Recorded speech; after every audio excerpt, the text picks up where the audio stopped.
News 7 Tamil நேயர்களுக்கு வணக்கம். Jio politics நிகழ்ச்சிக்கு உங்களை வரவேற்பது நான் உங்கள் பிருத்திவி. அமெரிக்கா ஈரான் போர் நிறுத்தம் முறிந்ததா, ட்ரம்பின் அடுத்த வியூகம் என்ன அப்படின்ற தலைப்பில் தான் இன்னைக்கு விவாதிக்க இருக்கிறோம். இது தொடர்பாக இன்னைக்கு நம்முடன் பேச ஸ்ரீதர் கிருஷ்ணசாமி இணைகிறார். அவர் ஒரு மூத்த பத்திரிகையாளர். வாஷிங்டன் டிசியிலேருந்து 15 ஆண்டுகளுக்கு மேலே இங்கே ரிப்போர்ட் பண்ணியிருக்காரு. தொடர்ந்து அவர்கிட்ட பேசுவோம். வணக்கம் சார். வணக்கம் சார், இந்த 3 கப்பலை ஈரான் ஏன் தாக்குறாங்க? ஒரு அமைதி ஒப்பந்தம் இருக்கும்போது ஏன் அவங்க இதை தாக்குறாங்க சார்? அது வந்து 2-3 வகையில் அது பார்க்கலாம். எப்படின்னு கேட்டிங்கன்னா, ஒன்று ஈரான் தன்னுடைய பவரை காட்ட இப்போ முயற்சி பண்ணுறாங்க. அதாவது ஹொர்மூஸ் ஸ்ட்ரெயிட் ஆஃப் ஹொர்மூஸ் பல வருஷங்களாக பல டெக்கேடுங்களாக என் கண்ட்ரோலில் தான் இருந்தது. ஸோ அதனால் அது இன்னும் என் கண்ட்ரோலில் தான் இருக்கணும் அப்படின்னு ஒரு அவங்க மனசில். அதனால் அது பவர் காட்டுறதுல என்னன்னு கேட்டிங்கன்னா, அவங்க இப்போ ஒரு பக்கம் ஓமானோடைய பேச்சுவார்த்தை நடத்தின்னு இருக்காங்க. எப்படின்னு கேட்டிங்கன்னா, ஈரானும் ஓமானும் ஒன்றா சேர்ந்து ஹொர்மூஸை சூப்பர்வைஸ் பண்ணலான்னு. அந்த சூப்பர்வைஷனில் என்னன்னு கேட்டிங்கன்னா, அது டோலா, சர்வீஸ் சார்ஜா, இதெல்லாம் வாஷிங்டன் ஒத்துக்க மாட்டேன்னு எப்போது சொல்லிட்டாங்க. பட் இப்போ என்ன நடக்குதுன்னு பார்த்தீங்கன்னா, இந்த கமர்ஷியல் ஷிப்ஸ்லாம் இருக்கு, அதாவது இந்த சூப்பர் டேங்கர்ஸ், அவங்கெல்லாம் ஓமான் பக்கம் ஹொர்மூஸை கிராஸ் பண்ணுறாங்க. ஸோ அது கூட இப்போ ஈரானுக்கு கொஞ்சம் இரிட்டேட்டிங்காக இருந்திருக்கும். எது நம்ம பக்கம் இல்லாமல், நியூட்ரலாக இல்லாமல் அவங்க பக்கம் போகிறாங்களே. அது ஒரு விதத்தில் பார்த்திங்கன்னா, இது அவங்க பவரை காட்ட பார்க்குறாங்க. அதே இதில் அவங்களுக்கு தெரியும், கமர்ஷியல் ஷிப்பிங்கை தாக்கினாங்கன்னா கச்சா எண்ணெய் விலை ஜாஸ்தி ஆகும். இல்லை, இப்போ நடந்த தாக்குதல் கமர்ஷியல் ஷிப்பு. இப்போ ஈரானுக்கும் அமெரிக்காவுக்கும் ஒரு அமைதி ஒப்பந்தம், இந்த 60 நாள் நம்ம போர் பண்ண வேணாம், ஒரு உடன்பாட்டுக்கு வருமோன்னு சொல்லியிருந்தாங்க. அப்போ தாக்குறது மூலியமாக அவங்க இந்த உடன்பாடை நிராகரிக்கிறாங்கன்ற மாதிரி தானே பொருளாக இருக்கும். அது எப்போவுமே அவங்க இப்போது ஒரு போர்னு எடுத்துட்டு ஒரு சீஸ்ஃபயர்னு எடுத்திங்கன்னா, வயலேட் பண்ணுறவங்க அத்தனை பேர் என்ன சொல்லுவாங்க, எதிர்கட்சி தான் வயலேட் பண்ணிட்டுன்னு சொல்லுவாங்க. அதே மாதிரி தான் ஈரான் என்ன சொல்கிறான், நீ இந்த 60 நாள் அனௌன்ஸ் பண்ணிவிட்டு நீ டெய்லி வயலேட் பண்ணிட்டு இருக்க. வயலேட்னா அட்டாக் பண்ணி வயலேட்னு கிடையாது, ஏதோ ஒரு இதில் வச்சுன்னு நீ உன்னுடைய பார்ட் ஆஃப் த டீலை நீ ஏற்றுக்க மாட்டேன்ற. அதனால தான். பட் இதில் கூட நீங்கள் பார்த்தீங்கன்னா பிருத்வி, இப்போ எல்லாரும் சொல்கிறாங்க ஈரான் தான் தாக்கினாங்கன்னு. இப்போ ஈரான் சொல்லலையே நாங்கள் தான் தாக்கினோன்னு. அதே கண்டி முக்கியமானதுன்னா கேட்டினா அவங்க மறுக்கவும் இல்லை. இப்போ எல்லாம் சொல்கிறதுனால எழுந்துனு மறுக்கலாம் இல்லையா? மறுக்கவும் இல்லை. தே நெய்தர் கன்ஃபர்ம்டு நார் டினைடு. இது என்னத்தை பொருளாக விளக்குது சார்? ஏன்னா அவங்க நிராகரிக்கவும் இல்லை, அக்செப்ட் பண்ணவும் இல்லை. இது என்ன பொருளை நம்ம புரிஞ்சுக்கிறது? அது நீங்கள் அவங்க எக்ஸ்ப்ளனேஷனை பொறுத்தது. அது இப்போ ஈரானு திடீர்னு நாளைக்கு நாங்கள் இது பண்ணவே இல்லை, இது அமெரிக்கா தான் இந்த கமர்ஷியல் ஷிப்பிங்கை அட்டாக் பண்ணாங்க சொல்கிறதுக்கு வாய்ப்பு இருக்குது, இல்லாமல் இல்லை. ஆனால் அப்படி சொன்னாங்கன்னா அமெரிக்காவுக்கு இதில் ஒரு யூஸ் இல்லையே சார். அந்த ஸ்ட்ரெயிட்டு பயன்பாட்டுக்கு வரணும்னு அமெரிக்கா தான் ரொம்ப முயற்சி பண்ணுறாங்க. ஏன்னா இது உலக லெவலில் ஒரு டிஸ்ரப்ஷனை கொண்டு வருது, இதை உடனடியாக ஓப்பன் பண்ணணும்னு அமெரிக்கா முயற்சி தானே பண்ணுறாங்க. அவங்க கண்டிப்பாக ஆமாம். அதனால் அவங்க அதுதான் சொல்கிறேன்னா, இப்போ இவங்களே கெடுத்துக்கிற மாதிரி தான் ஆறுது. அது ஒரு பாயிண்ட். அதாவது அவங்களுடைய ப்ரீ எமினன்ஸ்ன்னு சொல்லுவோம். அதாவது ஹோர்மூஸை பொறுத்த வரைக்கும் நாங்கள் தான் அப்படின்னு ப்ரூவ் பண்ணுறதுக்கு ஒரு இது. ரெண்டாவது என்னன்னு பார்த்தீங்கன்னா, இதில் ரொம்ப நாளாகவே சொல்லிகிட்ருக்காங்க, இந்த போர் ஆரம்பத்துலேருந்தே சொல்லிகிட்ருக்காங்க, ஈரானுக்குள்ளே ஒரு பெரிய ஆர்கியூமெண்ட் நடந்துட்டுருக்கு அந்த மாடரேட்ஸுக்கும் ஹார்ட்லைனர்ஸுக்கும். அதாவது இப்போ மாட்ரேட்ஸ் அமெரிக்காவோட ஒப்பந்தம் வச்சுக்கலான்றாங்க, ஹார்ட்லைனர்ஸ் அமெரிக்காவோட பேசவே கூடாதுன்றாங்க. அதனால் இந்த தாக்குதல் இந்த ஷிப்பு மேலே தாக்குதல்லாம் இந்த இஸ்லாமிக் ரிப்பப்ளிக்கன் கார்ட்ஸ் இருக்காங்க இல்லையா, அது அவங்க ஐஆர்ஜிசி, அவங்க பண்ணுற வேலை இது, அவங்க தான் ஹார்ட்லைனர்ஸு. ஆனால் இந்த போர் ஆரம்பிக்கும் போதே எல்லாரும் சொன்னாங்க, அதாவது இதில் ஒரு நெகட்டிவ் இம்பேக்ட் என்ன ஆகுதுன்னு கேட்டிங்கன்னா, இது என்ன போகிறது, இப்போது நீங்கள் இருக்க லீடர்ஷிப்பெல்லாம் அசாசினேட் பண்ணிட்டீங்க, வெளியில் தள்ளிட்டீங்க எல்லாரையும். இப்போ தெரியாதவன்லாம் இப்போ மேலே வந்துட்டுருக்கான். தெரிஞ்சவன் தெரியாதவன் எல்லாம் இந்த தெரியாதவனில் யார் ஹார்ட்லைனரு யார் மாடரேட்டுன்னு யாருக்கும் தெரியாது. அதாவது நம்ம என்ன பண்ணுறோம், இப்போது ஈரான் எடுத்துட்டிங்கன்னா நிறைய பேர் என்ன சொல்கிறாங்க, இப்போ ஒரு அன்னோன் குவான்டிட்டியோடு நம்ம டீல் பண்ணுறோம். அதனால இது இந்த ஹோர்மூஸில் தாக்குதல் இந்த ஹார்ட்லைனர்ஸ் இந்த மாடரேட்ஸுக்கு ஒரு பாடம் சொல்லித்தர மாதிரி. அதாவது நீ அமெரிக்காவோட பேச்சுவார்த்தையை வச்சுக்க கூடாது, அதுதான் முதலேருந்து நாங்கள் சொல்லிகிட்டு இருக்கோம். இப்போ ஈரானிலே 2 விதமான குழுக்கள் இயங்குறதா கன்ஃபார்ம் பண்ணுறீங்க. ஆமாம், இவங்க 2 பேருக்கும் ஒரு போர் நடக்குது உள்ளுக்குள்ளே, ஒரு பனிப்போர் மாதிரி. ஆமாம் ஆமாம், கண்டிப்பாக இருக்காது, ரொம்ப நாளாகவே இருக்காது. நீங்கள் எப்போ பார்த்தீங்கன்னா, நீங்கள் இப்போ February 28 இந்த போர் ஆரம்பிச்சது. அதுக்கு முன்னாடியே இந்த ஹார்ட்லைனர் வர்சஸ் மாடரேட்டு உடைய டசில் அது வெளிப்படையாக இது வரல, ஆனால் அது வரத்துக்கு வாய்ப்பு இருக்குது அதில். அது ஒன்று. மூணாவது என்னன்னு கேட்டிங்கன்னா, அதுதான் ரொம்ப முக்கியமாக நம்ம கவனிக்கணும். அதாவது இதெல்லாமே ஒரு என்ன சொல்கிறது, ஒரு கால்குலேட்டட் மூவ். அதாவது ஒரு எண்ணத்தோடு தான் பண்ணுறாங்க.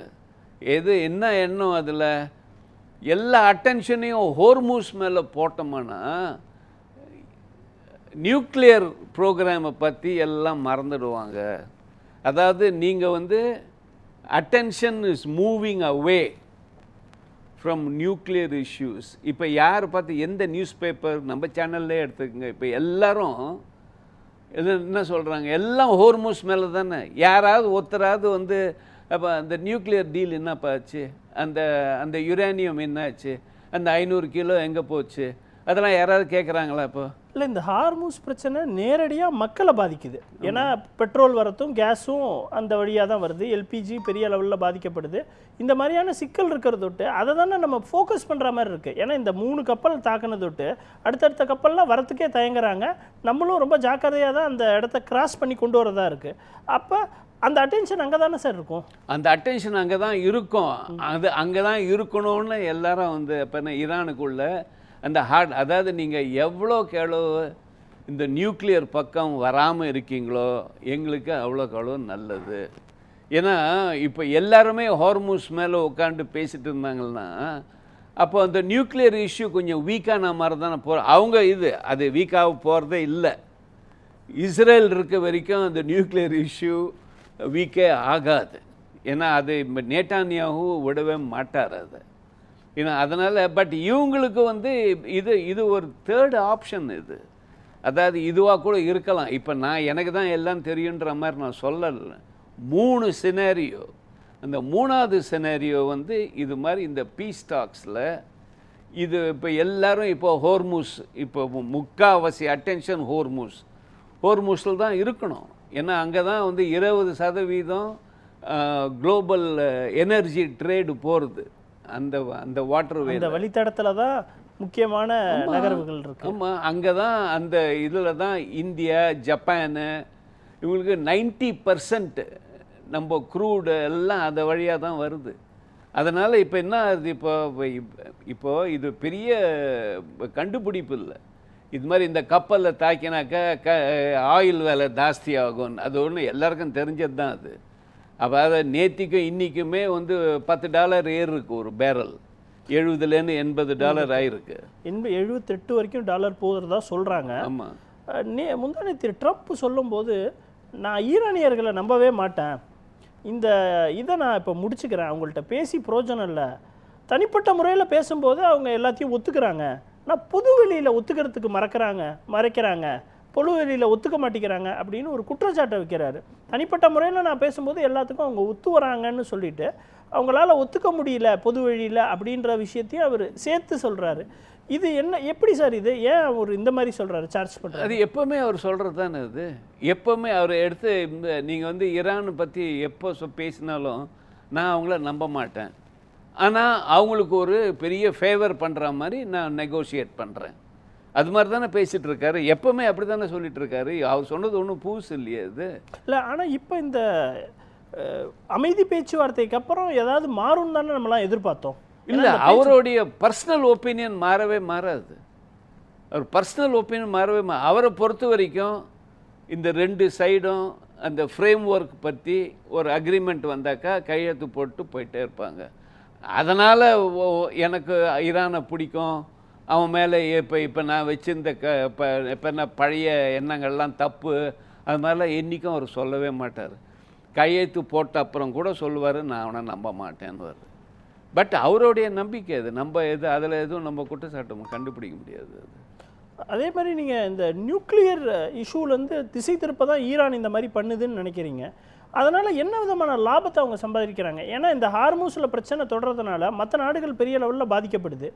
அப்போ இந்த நியூக்ளியர் ப்ரோக்ராம் அவங்களுக்கு அவ்வளோ முக்கியமாக படுதா? ஏன்னா மற்ற நாடுகளோட பாதிப்பை கம்பேர் பண்ண நீங்கள் அட்டென்ஷன் நியூக்ளியர் மேலே இல்லைன்னா 2018 ட்ரம்ப் அந்த ஒபாமா அக்ரிமெண்ட்டு விட்டு வெளியில் வரும்போது அவங்களுடைய என்ரிச்மெண்ட் 3.67%. 18லேருந்து இன்னி வரைக்கும் 40%ன்றாங்க.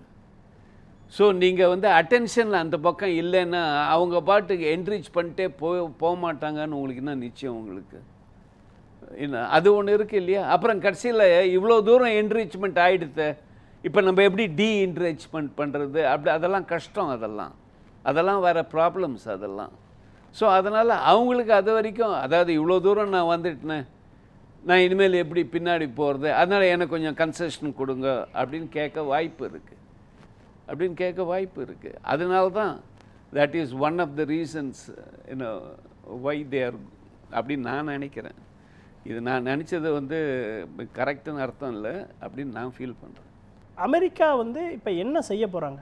இந்த பேச்சுவார்த்தையை எப்படி அடுத்த கட்டத்துக்கு கொண்டு போகிறாங்க சொல்கிறாங்க? ஏன்னா இந்த தாக்குதல் நடந்தாலும் பேசிக்கிட்டே இருக்கலாம் அப்படின்னு தான் ட்ரம்ப் சொல்கிறாரு. இப்போ அமெரிக்கா அடுத்த பேச்சுவார்த்தையை எங்கே நடத்தும்? ஏன்னா பாகிஸ்தானில் நடத்தலான்னு அந்த பேச்சு இருந்துச்சு. இப்போ இதில் பாகிஸ்தானோட ரோல் எப்படி இருக்கும்? அமெரிக்கா என்ன பண்ண போகிறாங்க?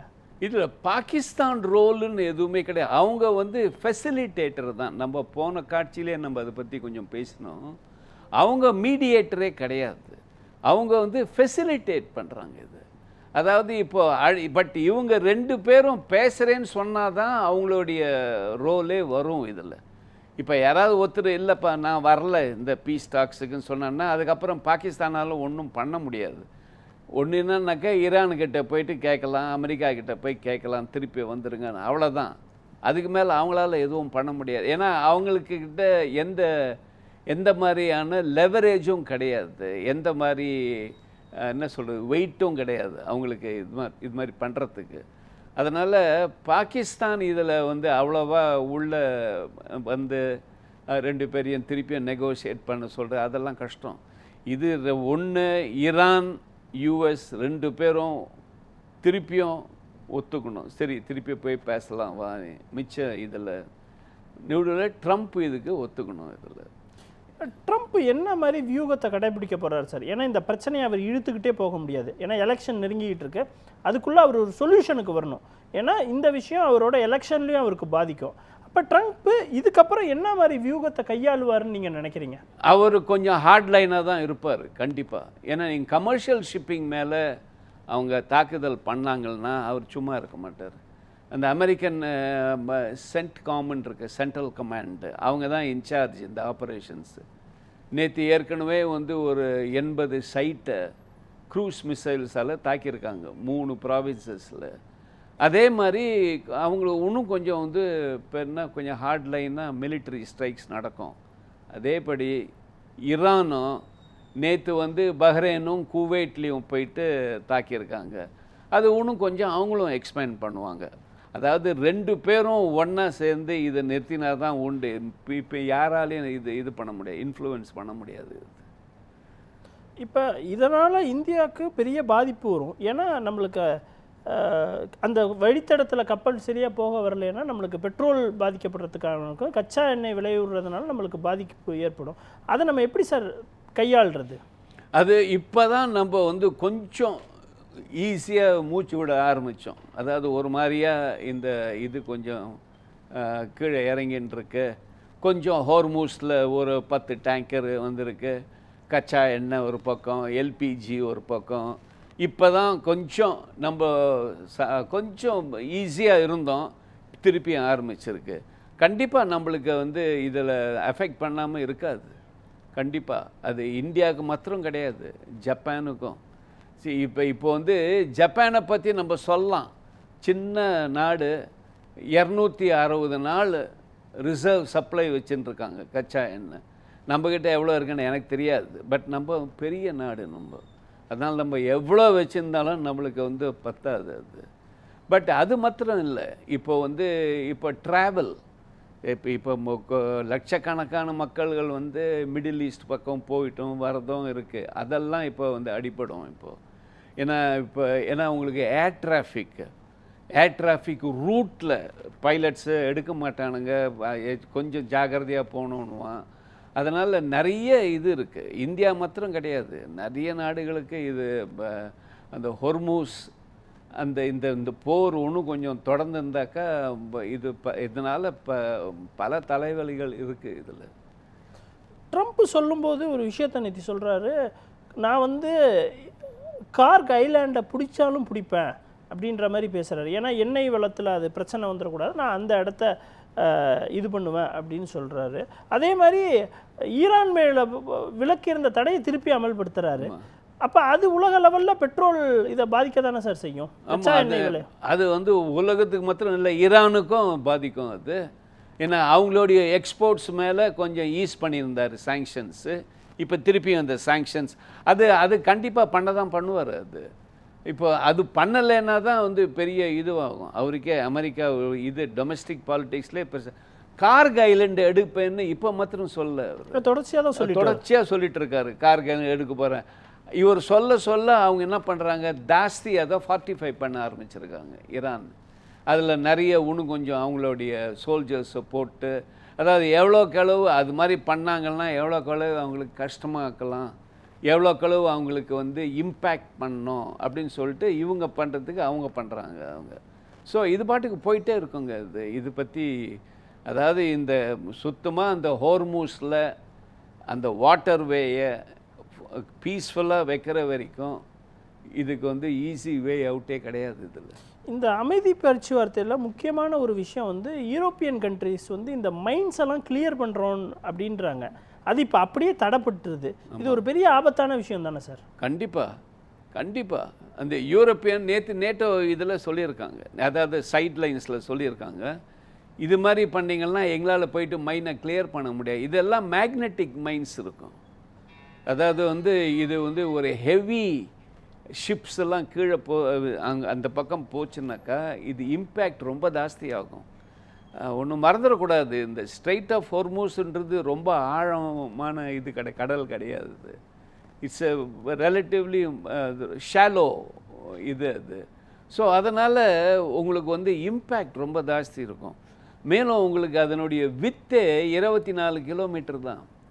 அதனால் ஒரு சூப்பர் டேங்கர் 2 சூப்பர் டேங்கரை டேமேஜ் பண்ணிட்டாங்கன்னா அது க்ளீன் பண்ணுறதுக்கு அது ரொம்ப ரொம்ப ரொம்ப கஷ்டமான வேலை. அது இந்த மைன்ஸை குறிப்பிடும்போது மேக்னெட்டிக் மைன்ஸுன்னீங்களே சார், அது எப்படி சார்? அது எப்படி மேக்னெட் அதாவது அது கீழே வந்து மேக்னெட்டிக் மைன்ஸ் போட்டிருக்காங்க, ஃபுல்லி எக்ஸ்ப்ளோசிவ் மைன்ஸு. ஒரு மெட்டல் அதுக்கு மேலே போச்சுன்னா மேக்னெட் என்ன பண்ணும், அந்த மெட்டலோட தானே போய் ஒட்டினா என்ன ஆகும், வெடிக்கும் இல்லையா? அதுதான் that's a magnetic mine. Okay, ஏன்னா மேக்னெட்டிக் மைன்ன்ற வேர்டு புதுசாக இருந்துச்சு, அதனால இல்லை அதான் தட்ஸ் அ மேக்னெட்டிக் மைன். அது மேக்னெட்டிக் மைன்ஸ்லேயே பல விதமான மைன் இருக்குது. இது சீல போடுறது சி மைன்ஸுன்னுவாங்க. சி மைன்ஸ்லேயே மேக்னெட்டிக் மைன்ஸும் இருக்குது. அதாவது அந்த ஷிப்பு எப்போவுமே அவங்களுடைய டிஸ்பிளேஸ்மெண்ட் ரொம்ப ஆழமாக இருக்கும். ஏன்னா இதெல்லாம் ரொம்ப பெரிய பெரிய விஎல்சிசின்னுவாங்க, வெரி லார்ஜ் க்ரூட் கண்டெய்னர்ஸ்ன்னு. அதனால் அது டிஸ்பிளேஸ்மெண்ட் நிறைய இருக்கும் கீழே. ஸோ அது கீழே இந்த மைன்ஸ் இருந்தேன்னா அதுவும் மெட்டல் தானே, அந்த இது ஷிப்பும் அந்த கண்டெய்னரும் அதோட மேலே வரும், அதை அட்ராக்ட் பண்ணுறதுக்கு. ஒரு சுதந்திரமான ஹார்மூஸ் நீரிணை வேணும், எந்த விதமான டோல் சார்ஜும் எந்த விதமான பிரச்சனையும் இல்லாமல் ஒரு சுதந்திரமான ஹார்மூஸ் நீரிணை வழித்தடம் இருக்கணும்னு பிரதமர் மோடி வந்து ஈரான் பிரதமரை வலியுறுத்தியிருந்தார் லாஸ்ட் டைம். அது உண்மையிலே சாத்தியம்னு நினைக்கிறீங்களா சார்? சாதிக்கணும், சாதிப்பீங்களான்ற ஒரு கேள்வியே கிடையாது. ஏன்னா சாத்தியமான்னு கேட்குறேன். இல்லை, அது அது அது ரொம்ப கஷ்டங்க அது. ஏன்னா இப்போ வந்து ஈரான் பாட்டுக்கு அது எந்துன்றான், இன்னும் ஓமான் வந்து எந்துன்றாங்க, ரெண்டு பேரும் சேர்ந்து நம்ம ரெண்டு பேரும் பண்ணலான்றாங்க. மூணாவது அந்த அமெரிக்கா சொல்கிறேன், நீங்கள் ரெண்டு பேரும் டோல் பண்ணீங்கன்னா நான் உள்ளே பூந்து நான் கலெக்ட் பண்ணுவேன்றான், நான் நேவல் பிளாக்கேட் பண்ணுவேன்றாங்க. ஸோ அதனால் இது வந்து பட் இதில் என்ன இதுன்னு கேட்டிங்கன்னா, இது ஒரு பெரிய பாடம் இருக்குது இது உலகத்துக்கே. என்னன்னு கேட்டிங்கன்னா, ஸ்ட்ரெயிட் ஆஃப் ஹோர்மூஸ் இன்றைக்கி அது நம்மளுக்கு ரொம்ப பெருசாக தெரியுது. நாளைக்கு இண்டோ பெசிஃபிக்கில் இன்னொரு தகராறு ஏதாவது போர் ஏதாவது வந்தாக்கா, ஸ்ட்ரெயிட் ஆஃப் மலாக்காவை மூடினீங்கன்னா என்ன ஆகும், ஸ்ட்ரெயிட் ஆஃப் லாம்பாக்கை மூடினீங்கன்னா என்ன ஆகும், சவுத் சைனா சீஸை மூடினீங்களா, இதெல்லாம் மூட முடியாதுன்னு யார் இப்போ அவங்க ப்ரூவ் பண்ணிட்டாங்களே ஈரான்னு. தான் ஒருத்தரால் அவங்க வந்து மேஜர் பவர் சூப்பர் பவரே கிடையாது, நியூக்ளியர் பவரே கிடையாது, ஒரு ஆர்டினரி பவர் தானே அவங்க பண்ணும்போது மற்ற நாடுகளை ஏன் பண்ண முடியாது? அது இல்லை, எல்லாருக்கும் அந்த வாய்ப்பு இருக்குது. ஆனால் ஈரானுக்கு நடந்த மாதிரி மற்ற நாடுகளுக்கு நடக்கிறதுக்கு வாய்ப்பு இல்லை. ஈரானுக்கு நடந்ததுன்னா அமெரிக்காவோட இப்போ நிறைய பேர் வந்து ஃப்ரீடம் ஆஃப் நேவிகேஷன்னு பார்த்தீங்கன்னா சைனாவை ஒரு மாதிரியாக பார்க்குறாங்க. அதாவது அவங்க தான் வந்து தடையாக இருப்பாங்க. டைவான் ஸ்ட்ரெயிட்ஸில் என்ன ஆகும், இப்போ சைனா வந்து டைவானை போய் அட்டாக் பண்ணுவாங்களா? அப்போ அட்டாக் பண்ணாங்கன்னா டைவான் மைன் பண்ணுவானா ஸ்ட்ரெயிட்ஸை? சரி, இதெல்லாம் தான் யோசனை. இப்போ இது மாதிரி இந்த போர்லேருந்து நிறைய நாட்கள் வந்து பாடம் கற்றுப்பாங்க, எப்படி சண்டை போடுறதுன்னு கிடையாது, இதனால் என்ன விளைவு நம்மளுக்குன்னு. அதுதான். இறுதியாக ஒரு கேள்வி சார், இந்த போர் இப்போதைக்கு மீண்டும் ஒரு அமைதி பேச்சுவார்த்தைக்கு வரத்துக்கு வாய்ப்பு இருக்கா? திருப்பி அவங்க அந்த நெகோசியேஷன் டேபிளில் வந்து உட்கார்றதுக்கும், அதே மாதிரி இப்போ நடக்கிற போரை உடனடியாக சீஸ்ஃபயர் பண்ணுறதுக்கும் இப்போ உடனே ஏதாவது வாய்ப்பு இருக்கிறதா நீங்கள் நினைக்கிறீங்களா? ஆமாம், ரொம்ப ஆப்டிமிஸ்டிக்காக இருந்தால் கண்டிப்பாக இது நடக்கும். பெசிமிஸ்டிக்காக இருக்கணும்னு பார்த்தாக்கா இது தொடர்ந்துன்னே போயின்னு இருக்கோன்னு சொல்லுவாங்க. பட் எனக்கு என்னமோ அது தோணலை. இது ரெண்டு பேரும் வந்து கூடிய சீக்கிரம் வந்து டேபிளுக்கு வருவாங்க. ஏன்னா இதில் நிறைய விஷயம் இருக்குது. இதில் அமெரிக்காவுக்கும் பாதிக்கிறதுக்கு இருக்குது, ஈரானுக்கும் பாதிக்கிறதுக்கு இருக்குது. ஈரான் எக்கானமி ரொம்ப மோசமான நிலைமையில் இருக்குது. ஸோ அதனால் அவங்க ஹோர்மூஸை மூடினாக்கா எல்லாம் உலகத்துக்கே நஷ்டம். ஆனால் எனக்கு லாபம்னு நினைக்கவே முடியாது அவங்களால. அதனால் அந்த சட்டம் இல்லை இதில் பார்த்திங்கன்னா அவங்க திருப்பியும் டேபிளுக்கு வந்து தான் ஆகணும். ஏன்னா ரெண்டு பேருக்கும் இதில் பாதிக்கிறதுக்கு நிறைய இருக்குது. இப்போ அமெரிக்கா சூப்பர் பவராக இருக்கலாம், பட் அவங்க வந்து இப்போ அவங்களுடைய யார் இப்போ வந்து அங்கே வந்து அடிபடுறது டைரெக்டாக அமெரிக்காவால் அடிப்படலை. அமெரிக்கா அவங்களுடைய ஏலைஸ் தானே அடிபடுறாங்க. கல்ஃபில் சவுதி அரேபியா, குவைட்டு, பஹ்ரைன்னு, Qatar, Oman, united Arab emirates, இவங்களெல்லாம் அவங்களுடைய அரப் ஏலைஸ். ஸோ ஏலைஸ் கோசமாவது அவங்க கொஞ்சம் பார்த்து அவங்க திருப்பியும் வந்து வழிக்கு வரதான் பெட்டர். நிகழ்ச்சியில் பங்கேற்று உங்களோட கருத்துக்களை பதிய வச்சதுக்கு மிக்க நன்றி சார். மிக்க நன்றி. நேயர்களே, மற்றும் ஒரு நிகழ்ச்சியில் சந்திக்கலாம். நன்றி, வணக்கம்.